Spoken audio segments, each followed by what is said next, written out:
Where are they?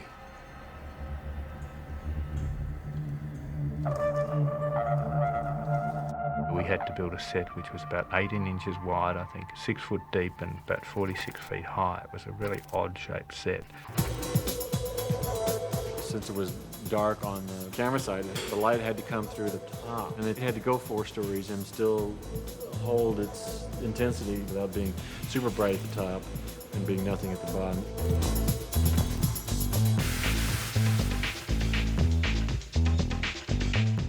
As they get lower, more and more lights come on, so that it looks like it's the same light, but it's actually intensifying enormously. Go! Physical effects had to build all of this lathe and plaster so it could break away. The stunt guys had to come in there and needed to be able to control the actors, or at least their doubles, in this kind of, in a controlled descent mode.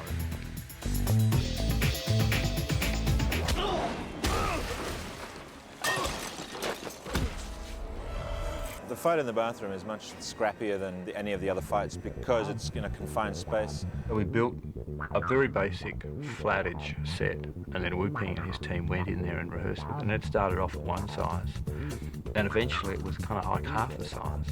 And they just rehearsed in it and figured out what they wanted. So it was a much more brutal Western-style fight, if you like.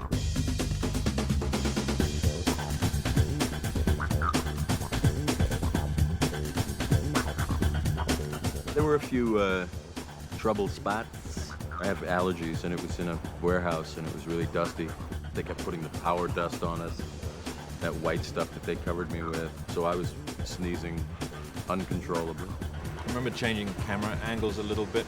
At one stage, we had to change a few little bits of the fight. I had to block a shot from Lawrence. Hugo's punching Lawrence's fist as he's trying to throw a punch. He steps and punches the punch.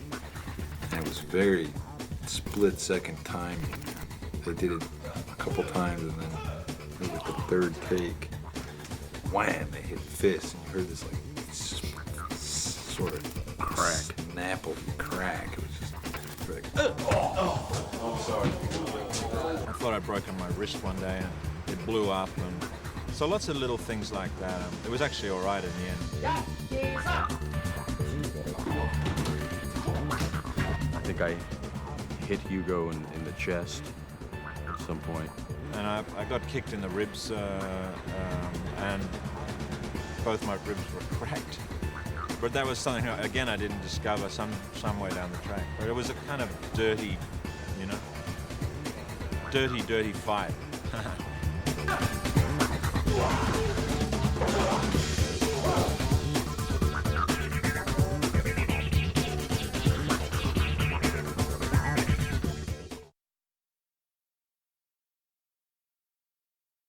There's a character who's the woman in the red dress. We took her to set the other day for a fitting, and we're coming down the road, and all the guys on the crew are like falling over and dropping their coffee and ogling this poor girl. And there's a big roller door where they all come out at the end of the day. This guy drives out, sees her standing there, he stops the car.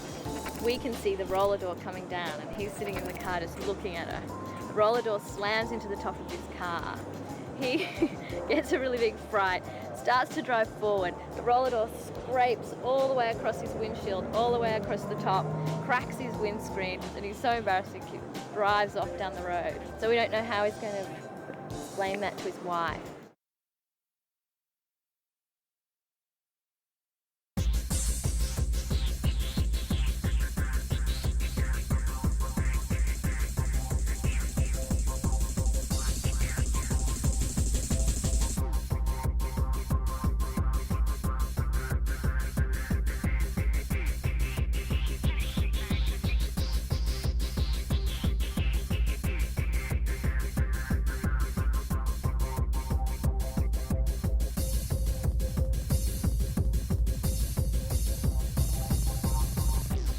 Get me the hell out of here!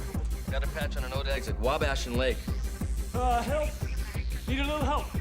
Made him do 22 takes of that. What would be the right gesture? Is he looking, or is he just waiting to see if the agents are coming? Cut! My hands suck.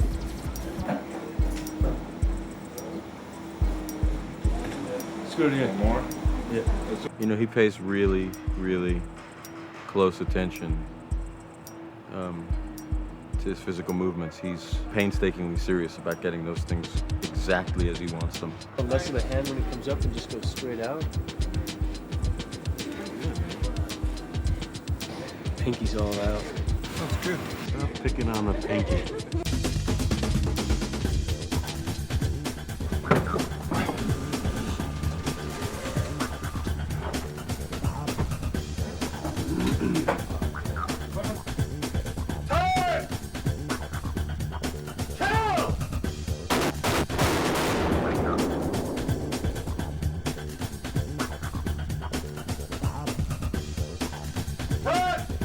How come you always say cut?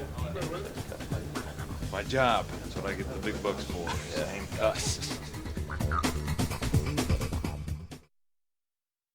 Agent Smith starts to develop some very human qualities that ultimately brings him down. And at the same time, Neo starts to develop certain qualities that steel him against Smith. So that their journeys are kind of in opposition to each other, and ultimately Smith, the machine, is destroyed by the human being who's become increasingly sure of himself. There's more to it than just basically the vanquishing of the foe. Similar journeys, climaxes, and that sort of merging moment.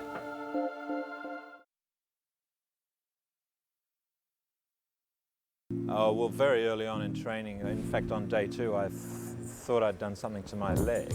So we went to see a very good doctor. In fact, it was Keanu's doctor, who immediately diagnosed that I had this thing that I couldn't walk, and I had an edema in my bone marrow. And I had an operation and was on crutches for 6 weeks and slowly recuperated and kind of came back into training again.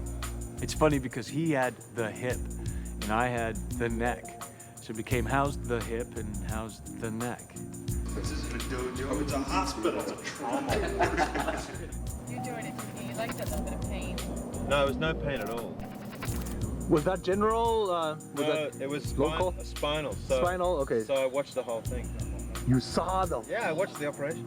Ew! That man is crazy. Because you can't feel a thing. So it's like someone doing this thing to this leg. It's not part of It's you. not yours. They were lifting my leg up and I was going, that's my leg, but I can't feel it.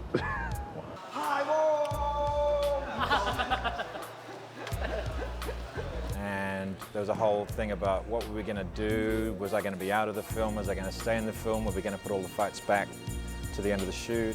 Which is what we eventually did. This whole training process for us, it was real trauma for our bodies the first time around. And I think that was just Hugo's body's way of responding to it, you know?